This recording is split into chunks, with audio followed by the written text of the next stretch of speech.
తో కలిపి 6,000 6,500 బిల్లులు వస్తున్నాయి. ఎట్లా ఉందంటే పరిస్థితి, ఫ్యాన్ కనుక వైసీపీ ఫ్యాను మళ్ళీ తిరిగిందంటే సామాన్యుడి ఫ్యాను రెక్కలు ఊడిపోయి బంద్ అయిపోయే పరిస్థితికి వచ్చింది.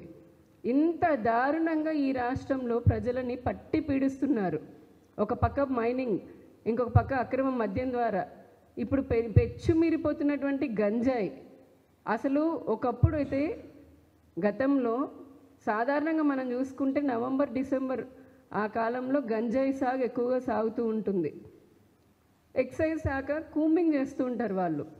ఆ శాఖ ఈ ప్రభుత్వం వచ్చిన తర్వాత, వైకాపా ప్రభుత్వం వచ్చిన తర్వాత ఇంతవరకు ఒక్కసారి కూడా ఈ గంజాయి ఉత్పత్తి పైన, సాగు పైన కూంబింగ్ నిర్వహించినటువంటి వ్యవస్థ లేదు. ఒక పక్క తుఫాన్లు వచ్చి ఇబ్బందులు పడుతూ వరి రైతులు, మిరప రైతులు, ఇతర పంటలు పండించేటటువంటి రైతులు బాధపడుతూ మాకు నష్టపరిహారం చెల్లించండి అని రోడ్ల మీదకి వస్తున్నారు. మరొక పక్క పండించిన పంటకి కనీస మద్దతు ధర ఇవ్వమని అడుగుతుంటే వారి గోడు అరణ్య శోధనమే అయిపోతుంది. పట్టించుకున్న నాదుడు లేడు. జగన్మోహన్ రెడ్డి గారికి ఎంతసేపటికి బటన్ నొక్కడం, నేను ఇచ్చాను అని చెప్పుకోవడం. ఇది తప్పితే క్షేత్రస్థాయిలో నిజంగా వెళ్ళి రైతులు పడుతున్నటువంటి కష్టం గురించి ఆయనకు పట్టించుకునే తీరిక లేదు. కానీ రాష్ట్రంలో విపరీతంగా సాగుతున్నటువంటి గంజాయికైతే మరి బాగా ఉత్సాహంగా ఈ ప్రభుత్వం ప్రోత్సాహాన్ని అందిస్తుందేమో అని అనిపిస్తుంది. ఒకప్పుడు పంజాబ్ రాష్ట్రము మద్యానికి, గంజాయికి, డ్రగ్స్కి చాలా ఫేమస్ ఉండేది. అది కేర్ ఆఫ్ అడ్రస్ లాగా ఉండేది. అందరికీ అన్నం పెట్టేటటువంటి అన్నపూర్ణ అయిన ఆంధ్రప్రదేశ్ రాష్ట్రం ఈ రోజున మద్యానికి, డ్రగ్స్కి, మత్తు పదార్థమైనటువంటి గంజాయికి కేర్ ఆఫ్ జరుగుతుంది. నిన్న కాక మొన్న నేను అరండాలపేట, గుంటూరులో అరండాలపేటలో సాయంత్రం 7 గంటలకే ఏదో పని మీద వెళ్తే అక్కడ 4 కుర్రోళ్ళు కూర్చొని గంజాయి తీసుకుంటున్నారు. ఈ రోజున మీరు సాయంత్రం 6:30 అయితే చూడండి, ఇళ్ళ కాలనీల మధ్యలోకి, అపార్ట్మెంట్ల ముందుకి, సందుల్లో ఎక్కడైనా కొద్దిగా చీకటి పడితే చాలు, ఎక్కడ పడితే అక్కడ విచ్చలవిడిగా గంజాయి తీసుకునేటటువంటి యువత, చిన్నపిల్లలు కనిపిస్తున్నారు. చాలా బాధాకరంగా ఉంది. ఇది ఆదుకోవడం తెలియదు, ఒక రక్షణ కల్పించడం తెలియట్లేదు ఈ రాష్ట్ర ప్రభుత్వానికి.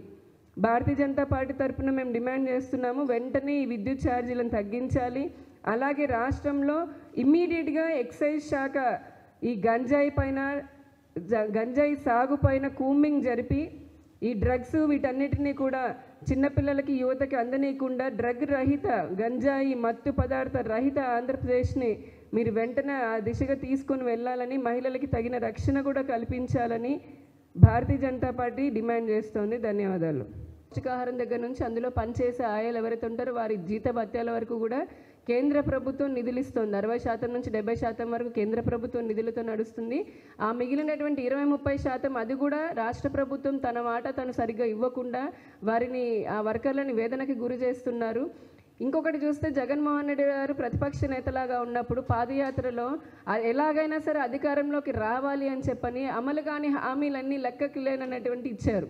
ఈ రోజున అవి తీర్చకుండా ఆయన ప్రజలందరినీ, అంటే ఎవరికైతే హామీ ఇచ్చారో వారందరినీ మోసం చేసేటప్పటికీ వారు కూడా ఇన్ని రోజులు కష్టపడి ఓపిక పట్టినట్టున్నారు.